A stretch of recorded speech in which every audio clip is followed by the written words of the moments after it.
ଅବୁଲ କରା କାହାଣୀ। ସୁବର୍ଣ୍ଣ କଳସ। ଦୁର୍ଗମ ବନସ୍ଥ ପରେ ଅବଶ୍ୟ କୌଣସି ମନୋରମ ମୂଲକ ପଡ଼ିବ। ଅବୁଲକରା ମନରେ ଏମନ୍ତ ଆଶାର ସଞ୍ଚାର ହୋଇଥିଲା। ରାତି ପରେ ଦିନ ଦେଖିବାରେ ଅଭ୍ୟସ୍ତ ମଣିଷ ମନ ହୁଏତ ଦୁର୍ଗମତା ପରେ ସୁଗମତା ଭଳି ବୈପରୀତ୍ୟର ଅଭିଜ୍ଞତା ପାଇଁ ସ୍ୱଭାବତଃ ଉନ୍ମୁଖ ଥାଏ ଏବଂ ସେମାନେ ଯେଉଁ ରାଜ୍ୟରେ ପହଞ୍ଚିଲେ ତାହା ବେଶ ସୁନ୍ଦର ଦିଶିବାକୁ ଆରମ୍ଭ କରିଥିଲା। ଗଛଲତା ପାଣି ପବନ ଉପରେ ଗୋଟାଏ ଗୋଟାଏ ମୂଲ୍ୟବାନ ମନ୍ତବ୍ୟ ଦେଇ ଅବୁଲକରା ବାଟ ଚାଲୁଥାଏ। ତେବେ ଗୋଟିଏ ଉପବନ ଭିତରେ ସେମାନଙ୍କୁ କିଛି ସମୟ ପାଇଁ ଅଟକି ଯିବାକୁ ପଡ଼ିଲା। ବିପରୀତ ଦିଗରୁ ଆସୁଥିଲା ରାଜକୀୟ ଶୋଭାଯାତ୍ରା। ଉପବନର କେନ୍ଦ୍ରରେ ସ୍ଥାପିତ ଗୋଟିଏ ସମାଧି। ରାଜା ଅଦୂରରେ ହାତୀରୁ ଅବତରଣ କରି ସେ ସମାଧିରେ ପୁଷ୍ପାଞ୍ଜଳି ଦେଲେ। ନୀରବରେ କିଛି ସମୟ ଧ୍ୟାନସ୍ଥ ରହି ତାପରେ ନଗରୀ ଭିତରକୁ ବାହୁଡ଼ିଗଲେ। ରାଜାଙ୍କୁ ଦେଖି ବଡ଼ ଭୟ ଲାଗିଲା। ସତେଅବା ଜଣେ ସାଧୁ। ସାଆନ୍ତେ, ଏ ସମାଧି କାହାର? ଅବୁଲକରା ପ୍ରଶ୍ନ କଲା। ଦେଢ଼ଥର ମୃତା ଜଣେ ନାରୀଙ୍କର। ସାଆନ୍ତେ ଭାବୁକ କଣ୍ଠରେ ସତେ ଅବା କଥାଟି ନିଜକୁ ହିଁ କହୁଥିଲେ। ଅଦୂରରେ ଜଳାଶୟ। ଏକ ବିଶାଳ ବରଗଛ ତଳେ ଦୁହେଁ ଦିବାହାର ସମାପନ କରିବା ଉତ୍ତାରୁ ଅବୁଲକରା ବଡ଼ ତାତ୍ପର୍ଯ୍ୟପୂର୍ଣ୍ଣ କଣ୍ଠରେ ସମ୍ବୋଧନ କଲା। ସାଆନ୍ତେ! କ'ଣ ବସିଲି? ବସିଛୁ ତ? ଘୋଷଣା କରିବା ଦରକାର କ'ଣ? ବସି ରହିଲି। ଦେଖ ଅବୁଲ, କେତେଥର କହିଛି ଭୂମିକାର ପ୍ରୟୋଜନ ନାହିଁ। ମୁଁ ଗୋଟାଏ ରହସ୍ୟଘନ ବାକ୍ୟ କହି ପକାଇଛି। ତାର ମର୍ମ ନ ବୁଝିଲେ ହେବ ନାହିଁ। ସିଧା ସେ କଥା କହୁନୁ। ନଗରୀ ଉପକଣ୍ଠରୁ ବିସ୍ତୃତ ଅଗଣୀ ବନସ୍ଥ। ତାହାରି ଭିତରେ ଅବଶ୍ୟ ଖୁବ୍ ଗହନରେ ନୁହେଁ, ଥିଲା ଯୋଗୀ ଧୀମାନ ପରିଚାଳିତ ଗୁରୁକୁଳ। ରହି ରହୁଥିଲେ ଅଳ୍ପ କେତେ ଜଣ ସୁନିର୍ବାଚିତ ବିଦ୍ୟାର୍ଥୀ। ସେମାନଙ୍କ ଭିତରେ ଅନ୍ୟତମ ତନ୍ମୟ।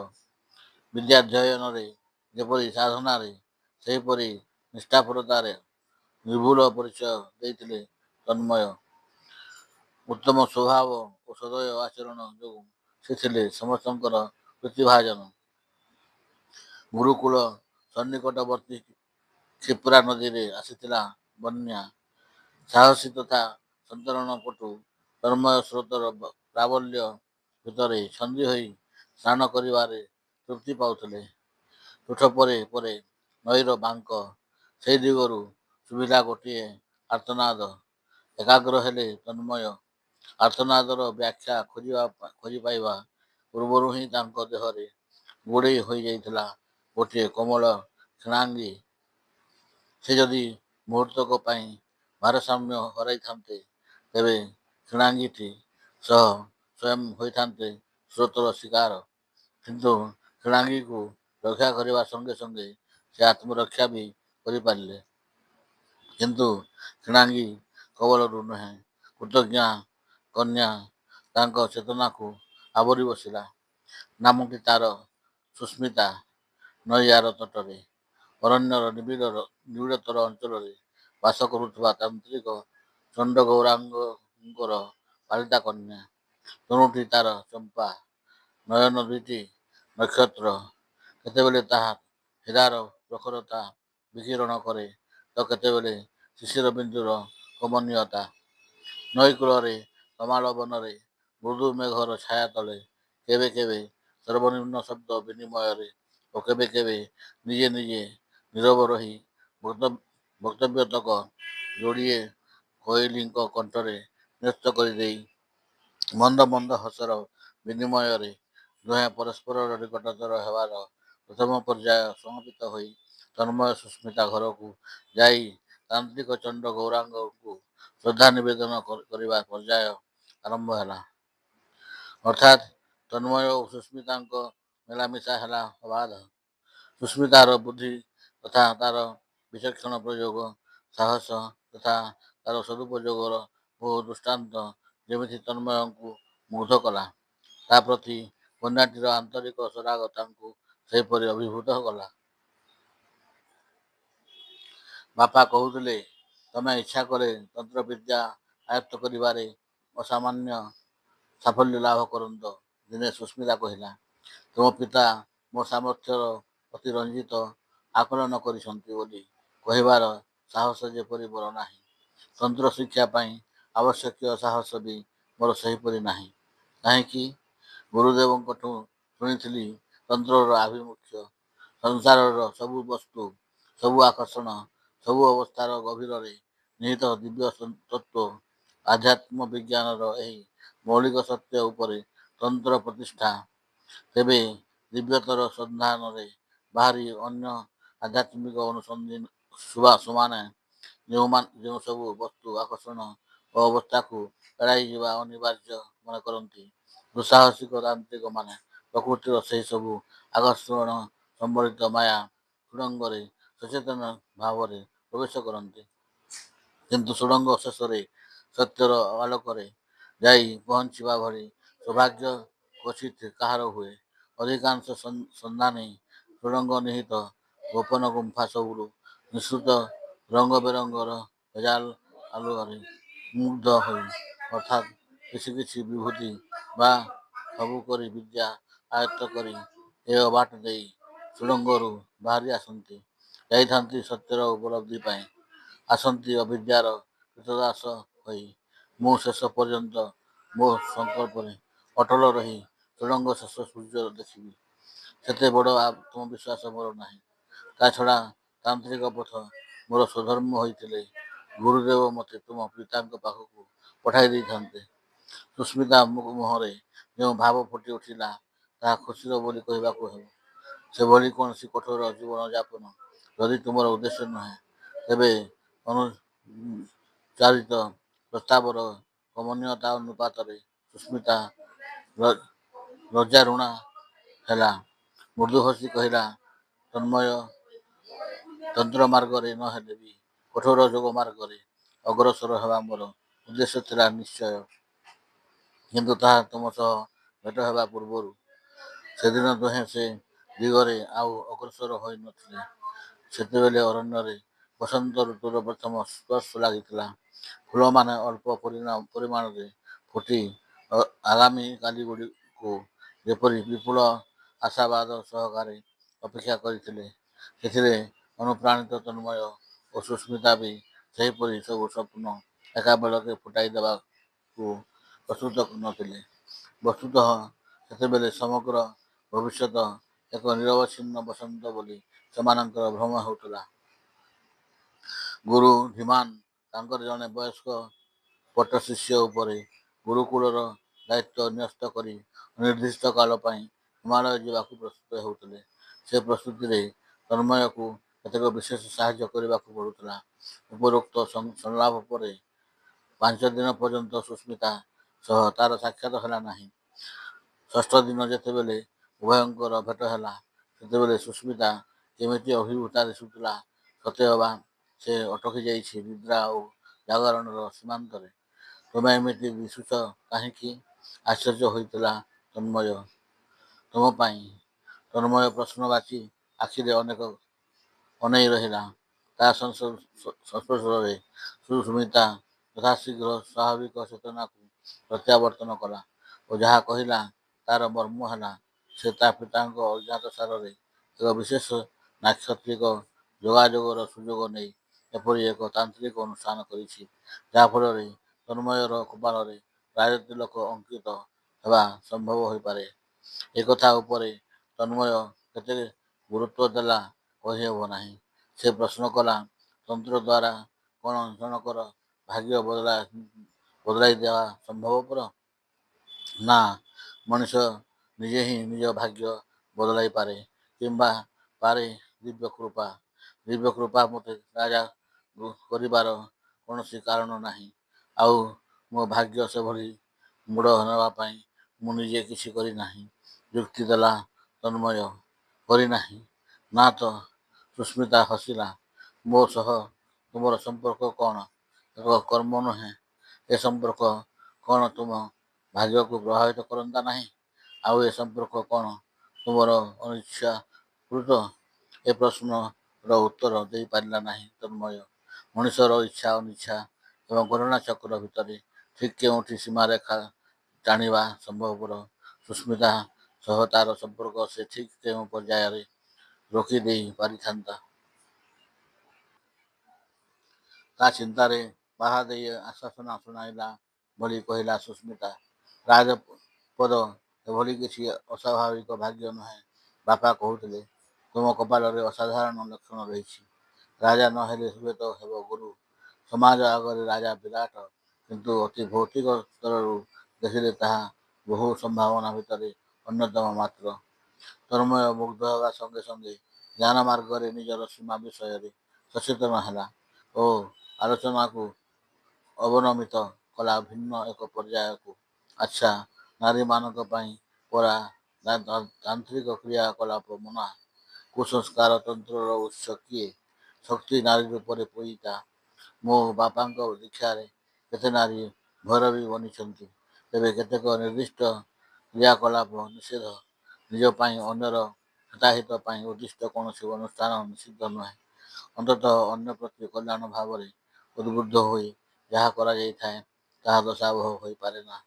ତନ୍ମୟ କହିବାକୁ ଯାଉଥିଲା, କିନ୍ତୁ ତୁମେ ଯାହା କଲ ତାହା ନିର୍ମଳ କଲ୍ୟାଣ କାମନା ଦ୍ୱାରା ବା କଲ୍ୟାଣୀୟର ଭାଗ୍ୟକୁ ନିୟନ୍ତ୍ରିତ କରିବାର ଆସ୍ପର୍ଦ୍ଧା ଦ୍ୱାରା ପ୍ରେରିତ।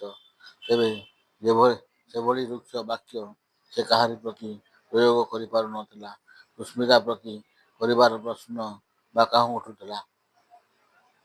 ଯେପରି ନିଜକୁ ସମର୍ଥନ କରିବାର ଆବଶ୍ୟକତା ଦୃଷ୍ଟିରୁ ସୁସ୍ମିତା ପୁଣି କହିଲା, ମୁଁ ମୋ ପାଇଁ କିଛି କରିନାହିଁ, କରିଛି ତୁମ ପାଇଁ।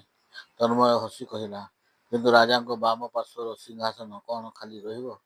ତହିଁ ସୁବର୍ଣ୍ଣ ପ୍ରତିମା ଥାପି ମୁଁ ଅନ୍ତତଃ ସନ୍ତୁଷ୍ଟ ରହିପାରିବି ନାହିଁ। ମୋ ନିଜ ଭାଗ୍ୟ ମୁଁ ଜାଣେନା। ବାପାଙ୍କୁ ସେ ବିଷୟରେ ପ୍ରଶ୍ନ କଲେ ସେ ପ୍ରସଙ୍ଗ ହାଲୁକା କରିଦେବାକୁ ଚେଷ୍ଟା କରନ୍ତି, ଅର୍ଥାତ୍ ଏଡ଼ାଇ ଯାଆନ୍ତି। କିନ୍ତୁ ପରେ ତାଙ୍କ ମୁହଁରେ ମୁଁ ଲକ୍ଷ୍ୟ କରିଛି ଏକ ପ୍ରକାର ଉଦାସ ଗାମ୍ଭୀର୍ଯ୍ୟର ଛାୟା ଏକାଧିକ ବାର। ତେଣୁ ମୋ ପ୍ରଶ୍ନ ସହ ସେ ଗାମ୍ଭୀର୍ଯ୍ୟର ସମ୍ପର୍କ ନାହିଁ ବୋଲି କହିବି କିପରି? ଏଥର ସୁସ୍ମିତା ନିଜେ ଗମ୍ଭୀର ଦେଖାଗଲା। ସେଦିନ କାହିଁକି କେଜାଣି ସୁସ୍ମିତାଠୁ ବିଦାୟ ନେବା ବେଳେ ଏକ ପ୍ରକାର ଅନନୁଭୂତପୂର୍ବ ଭାବ ତନ୍ମୟକୁ ଆଚ୍ଛନ୍ନ କରିଥିଲା। ସେ ଭାବରେ ପୁଲକ ବା ଅନାଗତ ମଙ୍ଗଳର ଶିହରଣ ନଥିଲା।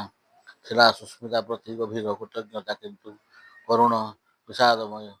ଯେକୌଣସି ମଣିଷର ସ୍ୱତଃ ପ୍ରବାହିତ ଭାଗ୍ୟଧାରା ଓ ତାର ନିୟାମକ ବିଧାତା ମଝିରେ ଅନୁପ୍ରବେଶ କରି ସେ ଧାରାକୁ ନିୟନ୍ତ୍ରଣ କରିବାର ଚେଷ୍ଟା ବିପଜ୍ଜନକ। କାହିଁକି ତାର ପ୍ରିୟ ସୁସ୍ମିତା ସେଭଳି ଦୁଃସାହସ କଲା?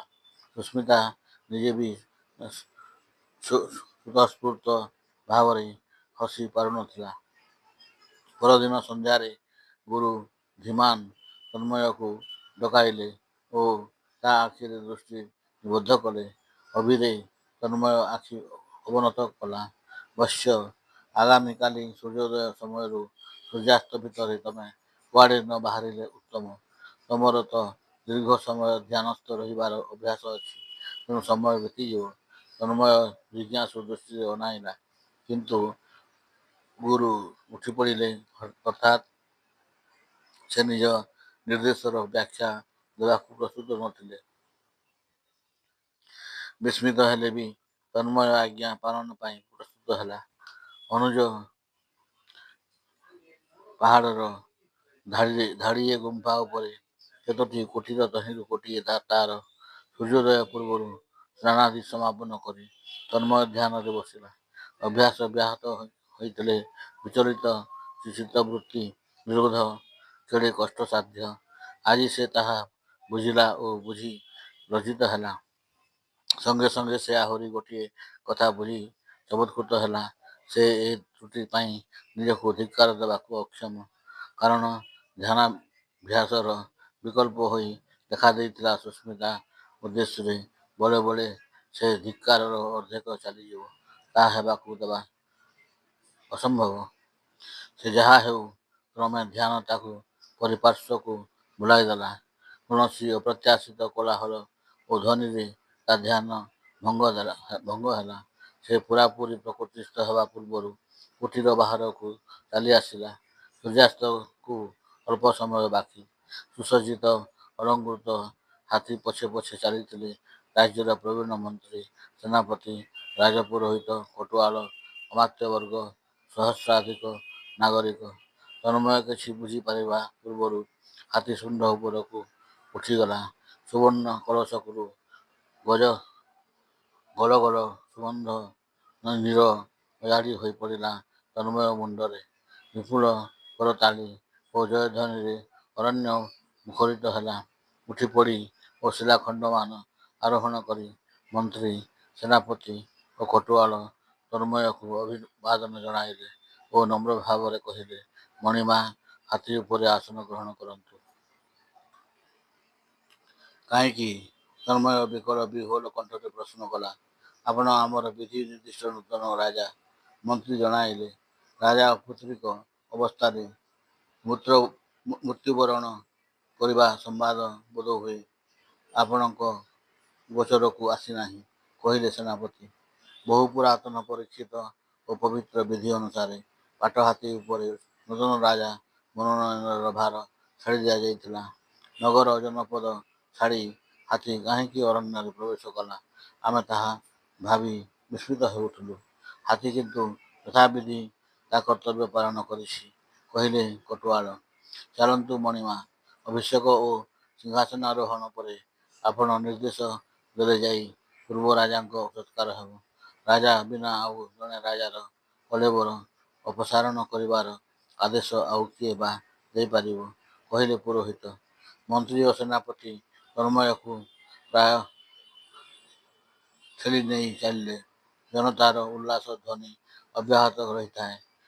ତନ୍ମୟକୁ ହାତୀ ଉପରେ ଚଢ଼ାଇ ଦିଆଗଲା।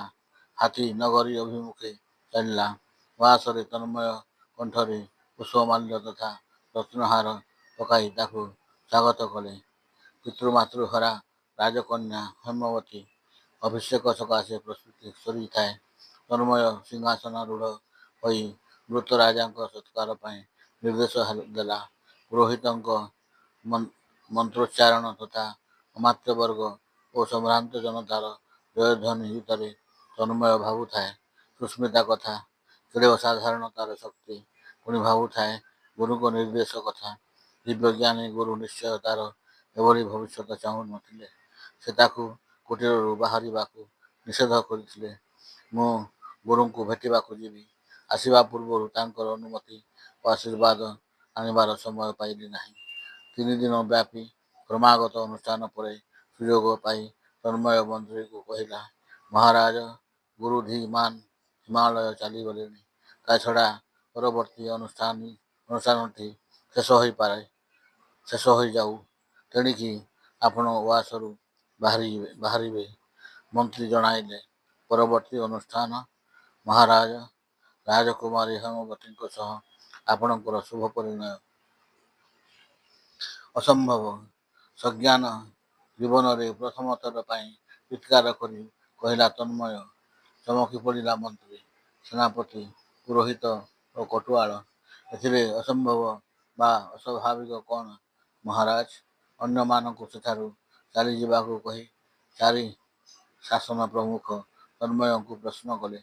ଯଦି ମୁଁ ବିବାହ କରିବି, ତେବେ ତାହା ହେବ ତାନ୍ତ୍ରିକ ଚଣ୍ଡଗୌରାଙ୍ଗଙ୍କ କନ୍ୟା ସୁସ୍ମିତା ସହ। ମୁଁ ପ୍ରତିଶ୍ରୁତିବଦ୍ଧ। ହସିଲେ ମନ୍ତ୍ରୀ ଓ ସେନାପତି। ସୁସ୍ମିତାକୁ ବିବାହ କରିବାର ପ୍ରତିଶ୍ରୁତି ଦେଇଥିଲା ଜଣେ ଆଶ୍ରମବାସୀ ଗରିବ ଯୁବକ ମହାରାଜ ତନ୍ମୟଚନ୍ଦ୍ର ନୁହନ୍ତି। ସେ ପ୍ରତିଶ୍ରୁତି ବର୍ତ୍ତମାନ ଅର୍ଥହୀନ। 2 ପ୍ରଧାନ କର୍ମଚାରୀ ନିଜ ନିଜ ଭିତରେ ଭାଗ କରି ବିବୃତିଟି ଦେଲେ। ମହାରାଜ, ସୁସ୍ମିତା ସହ ଆପଣଙ୍କ ବିବାହର କଳ୍ପନା ଅବାସ୍ତବ। ସେ ଚଣ୍ଡଗୌରାଙ୍ଗଙ୍କ କନ୍ୟା ନୁହେଁ। ତାର କୁଳ ଅଜ୍ଞାତ, ହୁଏତ ଅବୈଧ। ଅଭିଭାବକ ସୁଲଭ ରୀତିରେ ବୁଝାଇଲେ ପୁରୋହିତ।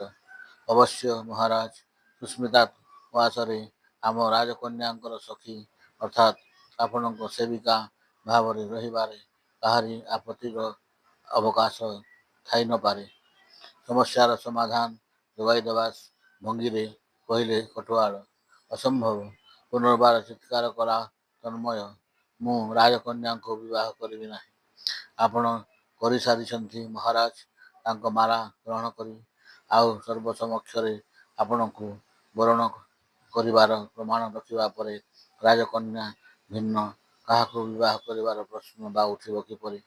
ଯାହା କିପରି ତାହା ପରମ୍ପରା ପୂର୍ବକ ରାଜାଙ୍କର ନିର୍ଦ୍ଦିଷ୍ଟ ଉତ୍ତରାଧିକାରୀ ରୂପେ ଯିଏ ସିଂହାସନ ଆରୋହଣ କରିବ, ସିଏ ରାଜକନ୍ୟାଙ୍କୁ ବିବାହ ହେବାକୁ ବାଧ୍ୟ।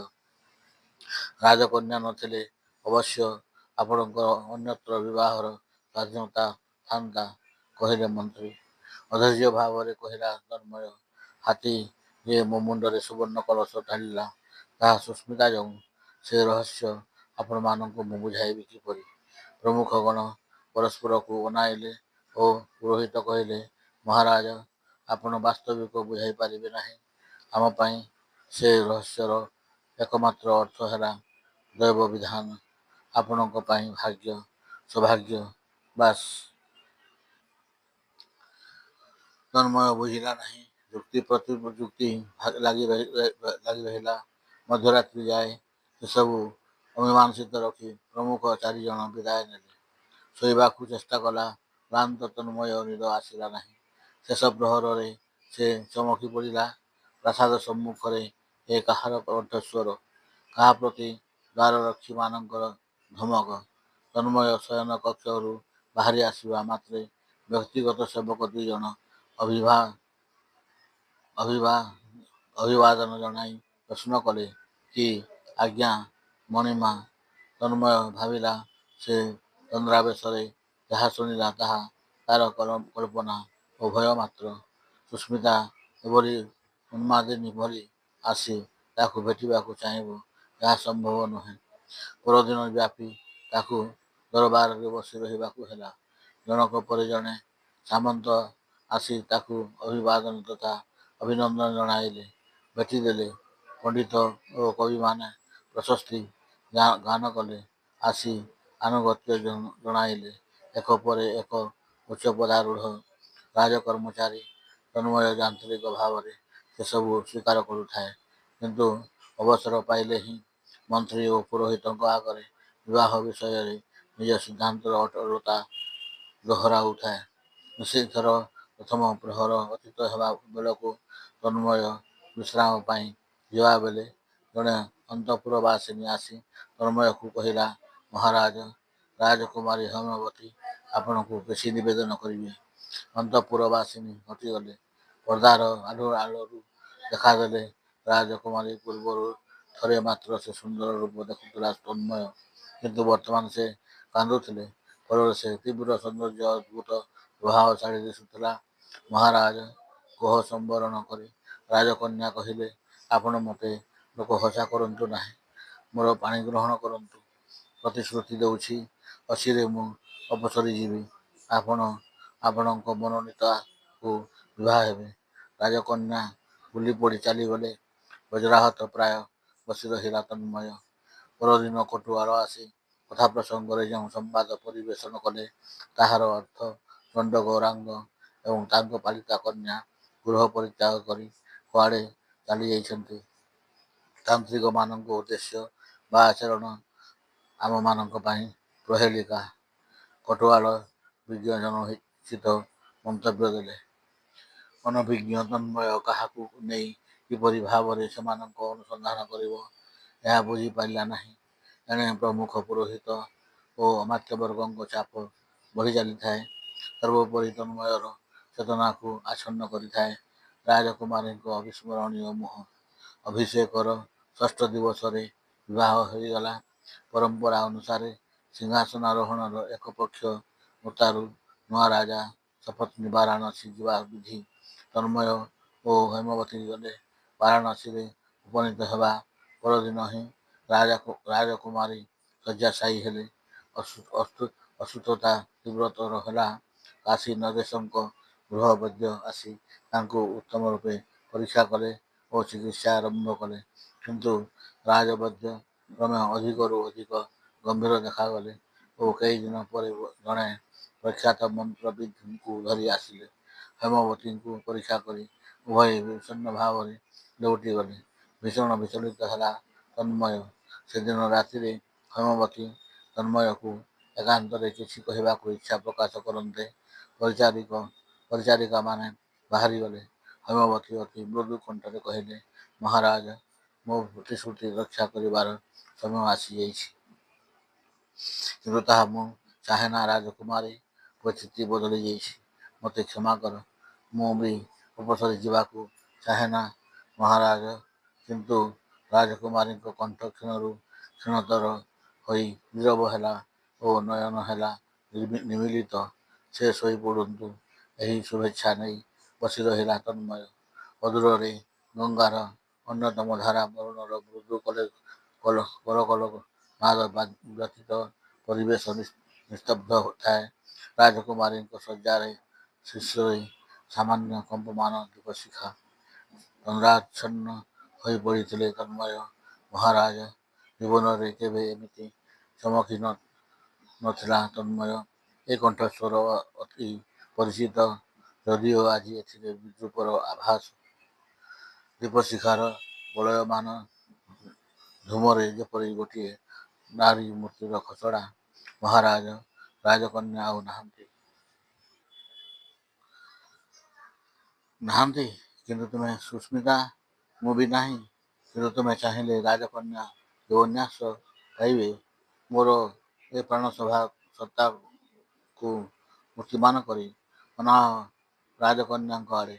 ଏ ଅମାପରୂପ ଚିରଦିନ ପାଇଁ ତୁମ ଜୀବନରୁ ଅପସରି ଯିବ କାହିଁକି? ବିଳମ୍ବ କରନା। ତୁମ ସହଯୋଗ ବିନା ମୁଁ ତାଙ୍କ ତନୁରେ ପ୍ରବେଶ କରିପାରୁନାହିଁ। ମୋତେ କ'ଣ କରିବାକୁ ହେବ? ପ୍ରଶ୍ନ କଲା ବିସ୍ମୟ ବିହ୍ୱଳ ତନ୍ମୟ। ଅନୁଷ୍ଠାନ ସହଜ ଓ ସାମାନ୍ୟ। ସୁସ୍ମିତାର ନିର୍ଦ୍ଦେଶ ଅନୁସାରେ ତନ୍ମୟ ତାହା ସମାଧାନ କଲା। ଆଖି ଖୋଲିଲେ ରାଜକୁମାରୀ। ରାଜକୁମାରୀ, ମୋତେ ଏଭଳି ସମ୍ବୋଧନ ଭଲ ଲାଗୁନାହିଁ। କହୁଁ କହୁଁ ଉଠି ବସିଲେ ରାଜକୁମାରୀ। ନା ସୁସ୍ମିତା, ଏ ଅଦ୍ଭୁତ ସମସ୍ୟା ଏଡ଼ାଇ ଯିବା ନିମନ୍ତେ ତାଙ୍କୁ ରାଣୀ ବୋଲି କୁହାଯାଉ। ରାଣୀ ସଲଖି ବସିଲେ। ତାଙ୍କ ଦୃଷ୍ଟିରେ ବିଷମ ତୀବ୍ରତା। ଅସ୍ୱସ୍ତି ଅନୁଭବ କଲା ତନ୍ମୟ। ସମ୍ପର୍କ ସହଜ କରିଦେବା ମାନସରେ ସେ ତାଙ୍କ ହାତ ଧରିପକାଇ କହିଲା, ଆହା, ତମେ ନୂତନ ଜୀବନ ପାଇଲ। କିଏ ପାଇଲା ନୂତନ ଜୀବନ? ତୀକ୍ଷ୍ଣ ହସ ହସି ରାଣୀ ପଚାରିଲେ, ରାଜକୁମାରୀ ହେମବତୀ ନା ତମ ବିସ୍ମୃତ ପ୍ରେମିକା ସୁସ୍ମିତା? ସୁସ୍ମିତା, ତମେ ବିସ୍ମୃତା। ଏ ଧାରଣା ଭୁଲ। କିନ୍ତୁ ତନ୍ମୟର ବଚନ ପ୍ରତି କର୍ଣ୍ଣପାତ ନ କରି ରାଣୀ କହିଲେ ଗମ୍ଭୀର ତଥା ରୁକ୍ଷ ଭାବରେ, ଶୁଣ ରାଜା, ତମେ ଯେଉଁ ତନୁଟିକୁ ଏଡ଼େ ସରାଗରେ ସ୍ପର୍ଶ କରୁଛ, ସେ ତନୁ ମୋର ନୁହେଁ। ଅତଏବ ତମ ସ୍ପର୍ଶରେ ମୁଁ ଶିହରିତ ହେବାର ହେତୁ ନାହିଁ। ବରଂ ତମ ସ୍ପର୍ଶ ମୋତେ ଚେତାଇ ଦେଉଛି ଯେ ତମେ ରାଜକୁମାରୀଙ୍କୁ ଆଦର କରୁଛ। କିନ୍ତୁ ସୁସ୍ମିତା? ରାଣୀ ପୁଣି ହସିଲେ। ମୋତେ ନିଃସଙ୍କୋଚରେ ସେଭଳି ସମ୍ବୋଧନ କରିପାରିବ? ପାରିବ ନାହିଁ। ମୋତେ ସ୍ପର୍ଶ କରିପାରିବ? ପାରିବ ନାହିଁ। କାହିଁକି ନୁହେଁ? ମୁଁ ତୁମକୁ ସ୍ପର୍ଶ କରିବାକୁ ଚାହେଁ। କିନ୍ତୁ ଯେତେଥର ଚେଷ୍ଟା କରିବ ସ୍ପର୍ଶ କରିବ ରାଜକୁମାରୀଙ୍କୁ, ତାହା ମୁଁ ସହିବି କିପରି? କାନ୍ଦି ପକାଇଲେ ରାଣୀ। ମୁହୂର୍ତ୍ତକ ପରେ ଆତ୍ମସମ୍ବରଣ କରି ସେ କହିଲେ, ଏହାର ସମାଧାନ ତମେ ମୋତେ ସ୍ପର୍ଶ କରିବ ନାହିଁ। ରାଣୀ ସୁସ୍ଥ ହେବାର ଦେଖି ପରିଚାରକ ଓ ପରିଚାରିକା ବର୍ଗ ଆଶ୍ୱସ୍ତ ହେଲେ। ତେବେ ସେ ଦେହରେ ବଳ ଫେରି ପାଇବା ପାଇଁ ସେମାନଙ୍କୁ ବାରାଣସୀରେ କେତେଦିନ ଅପେକ୍ଷା କରିବାକୁ ହେଲା। ସେ କେତେଦିନ ଭିତରେ ତନ୍ମୟର ମନେହେଲା ସେ ଯେପରି ପାଗଳ ହୋଇଯିବ। ରାଜକୁମାରୀ ହେମବତୀଙ୍କ କଳେବରରେ ସୁସ୍ମିତାର ଚେତନା ଅନୁପ୍ରବେଶ କରିଥିବା ନିଶ୍ଚିତ। କିନ୍ତୁ କାହିଁ ତାର ସେ ସୁପରିଚିତା ସୁସ୍ମିତା? ରାଜ୍ୟକୁ ଲେଉଟି ଯିବା ସମୟ ଆସିଗଲା। ଦୁଇଜଣ ଅମାତ୍ୟ ସେମାନଙ୍କୁ ନେଇଯିବାକୁ ଆସିଲେ। କିନ୍ତୁ ତନ୍ମୟ କହିଲା, ଆପଣମାନେ ରାଣୀଙ୍କୁ ନେଇ ଯାଆନ୍ତୁ। ମୋତେ କିଛି ଦିନ ପାଇଁ ହିମାଳୟ ଯିବାକୁ ପଡ଼ିବ। ସିଂହାସନାରୋହଣ ପରେ ଗୁରୁଙ୍କୁ ଥରେ ସାକ୍ଷାତ କରିବା ମୋର ପ୍ରଥମ କର୍ତ୍ତବ୍ୟ। ହଠାତ୍ ରାଜପଦ ପ୍ରାପ୍ତି ଜନିତ ପ୍ରାଥମିକ ବିମୂଢ଼ ଭାବ କଟିଯାଇଥିଲା। ଏଣିକି ତନ୍ମୟ ଦୃଢ଼ ଭାବରେ ନିଜ ନିଷ୍ପତ୍ତି ଜଣାଇ ପାରୁନଥିଲା। ଅମାତ୍ୟମାନେ ପ୍ରତିବାଦ କରିପାରିଲେ ନାହିଁ। ରାଣୀ ଏ ବ୍ୟବସ୍ଥାରେ ଆମୋଦିତ ହେବାପରି ଲାଗିଲା। ପ୍ରଥା ଅନୁସାରେ ଆପଣଙ୍କ ଅନୁପସ୍ଥିତିରେ ରାଣୀଙ୍କୁ ହିଁ ରାଜ୍ୟଭାର ସମ୍ଭାଳିବାକୁ ପଡ଼ିବ। ତାଙ୍କୁ ସେଥିରୁ ନିଷ୍କୃତି ଦେବା ନିମନ୍ତେ ଯେତେ ଶୀଘ୍ର ସମ୍ଭବ ଆପଣ ପ୍ରତ୍ୟାବର୍ତ୍ତନ କରିବେ ମହାରାଜ। ବରିଷ୍ଠ ଅମାତ୍ୟ ଜଣକ ଚେତାଇ ଦେଲେ। ବିଦାୟ ନେଲା ବେଳେ ରାଣୀ ପ୍ରାୟ ଅଟ୍ଟହାସ୍ୟ କରୁ କରୁ ନିଜକୁ ସମ୍ଭାଳି ନେଲେ। ଅମାତ୍ୟମାନେ ଯେଉଁ 3 ଜଣ ପରିଚାରକଙ୍କୁ ତନ୍ମୟ ସହ ରଖିଦେଇ ଗଲେ, ପରଦିନ ହିଁ ତନ୍ମୟ ସେମାନଙ୍କୁ ଚାଲିଯିବାକୁ ଆଦେଶ ଦେଲା। ହିମାଳୟ ଅଭିମୁଖେ ଏକାକୀ ଯାତ୍ରା ଆରମ୍ଭ କଲା ତନ୍ମୟ। ଗୁରୁଧୀମାନଙ୍କୁ ଭେଟିବାକୁ ସେ ଯେତିକି ଉଦ୍ଗ୍ରୀବ ଥିଲା, ଅପ୍ରତ୍ୟାଶିତ ଦୁର୍ବିସହ ଘଟଣାବଳୀର ଆବର୍ତ୍ତରୁ ଉତ୍ତୀର୍ଣ୍ଣ ହେବାକୁ ସେ ସେତିକି ବ୍ୟାକୁଳ ଥିଲା। ସେ ପହଞ୍ଚିଲା ହରିଦ୍ୱାରରେ ଗୁରୁଧୀମାନଙ୍କ ଜଣେ ମିତ୍ରଙ୍କ ଆଶ୍ରମରେ। ଶୁଣିଲା ବଦରିକାଶ୍ରମର ଏକ ତୁଷାରାବୃତ ଗୁମ୍ଫାରେ ଏକାଦିକ୍ରମେ 6 ମାସ ସମାଧିସ୍ଥ ରହିବା ନିମନ୍ତେ ଗୁରୁଧୀମାନ ସିଦ୍ଧାନ୍ତ କରିଛନ୍ତି। ସେତେବେଳେ ଶୀତ ଋତୁର ଆରମ୍ଭ। ଆଉ ଉତ୍ତରକୁ ଅଗ୍ରସର ହେବା ତନ୍ମୟ ପକ୍ଷରେ ସମ୍ଭବପର ନଥିଲା। 8 ମାସ ଉତ୍ତାରୁ ହରିଦ୍ୱାରକୁ ପ୍ରତ୍ୟାବର୍ତ୍ତନ କଲେ ଗୁରୁଧୀମାନ। ସେତିକିବେଳେ ନିଜ ରାଜ୍ୟର 2 ଜଣ ପରିବ୍ରାଜକଙ୍କୁ ଭେଟିଲା ତନ୍ମୟ। ଯାହା ଶୁଣିଲା ସେଥିରେ ମର୍ମାହତ ହେବା ଛଡ଼ା ଗତ୍ୟନ୍ତର ନଥିଲା। ରାଣୀ ପାଲଟିଥିଲେ ଭୟଙ୍କରୀ। ତାଙ୍କ ପ୍ରତିହିଂସାର ପ୍ରଥମ ଶିକାର ହୋଇଥିଲେ ମନ୍ତ୍ରୀ। ଚଣ୍ଡ ଗୌରାଙ୍ଗ ଓ ତାଙ୍କ କନ୍ୟା ସୁସ୍ମିତାକୁ କୁଆଡ଼େ ମନ୍ତ୍ରୀଙ୍କ ନିର୍ଦ୍ଦେଶରେ ହତ୍ୟା କରାଯାଇଥିବାର ପ୍ରମାଣ ପାଇଥିଲେ ରାଣୀ। ଅତଏବ ମନ୍ତ୍ରୀ ଶୂଳୀରେ ବସିଲେ। ରାଜକୁମାରୀ ହେମବତୀ ନିଜ ଉଦାରତା ଓ ସଦ୍ଭାବ ଯୋଗୁଁ ସଭାସଦ୍ ତଥା ପ୍ରଜାବର୍ଗଙ୍କର ଏଡ଼େ ଶ୍ରଦ୍ଧାଭାଜନ ଥିଲେ ଯେ ତାଙ୍କ ଅଭିଯୋଗ ଅବିଶ୍ୱାସ କରିବାର ପ୍ରଶ୍ନ ନଥିଲା। କିନ୍ତୁ ତାଙ୍କର ଏ ବିଚାରରେ ଅସନ୍ତୋଷ ପ୍ରକାଶ କରିଥିଲେ ପୁରୋହିତ। ରହସ୍ୟଜନକ ଭାବରେ ପୁରୋହିତ ନିହତ ହେଲେ। ପରେ ପରେ ରାଣୀଙ୍କର ଅବାଧ୍ୟ ହେବା ଯୋଗୁଁ କୋଟୱାଲ ପ୍ରାଣଦଣ୍ଡ ପାଇଲେ। ସେନାପତିଙ୍କ ପାଳି ଆସିବା ପୂର୍ବରୁ ସେ ଆତ୍ମଗୋପନ କଲେ। ପରିବ୍ରାଜକ 2 ଜଣ ଆହୁରି ମଧ୍ୟ ଜଣାଇଲେ ଯେ ତନ୍ମୟକୁ ଖୋଜି ଖୋଜି ଅମାତ୍ୟମାନେ ହତାଶ ହେଲେଣି। ସେନାପତି ଗୋପନରେ ବିଦ୍ରୋହର ଆୟୋଜନ କରୁଛନ୍ତି। ତାଙ୍କ ସହ ସମ୍ପର୍କ ରଖୁଥିବା ସନ୍ଦେହରେ ରାଣୀ ନିର୍ମମ ଭାବରେ ଜଣେ ପରେ ଜଣେ ଅମାତ୍ୟଙ୍କୁ ପ୍ରାଣଦଣ୍ଡ ଦେଉଛନ୍ତି। ସ୍ତବ୍ଧ ତନ୍ମୟକୁ ଗୁରୁଧୀମାନେ କହିଲେ, ବତ୍ସ, ତମେ ଯଥାଶୀଘ୍ର ଯାଇ ରାଣୀଙ୍କୁ ଆୟତ୍ତ କର।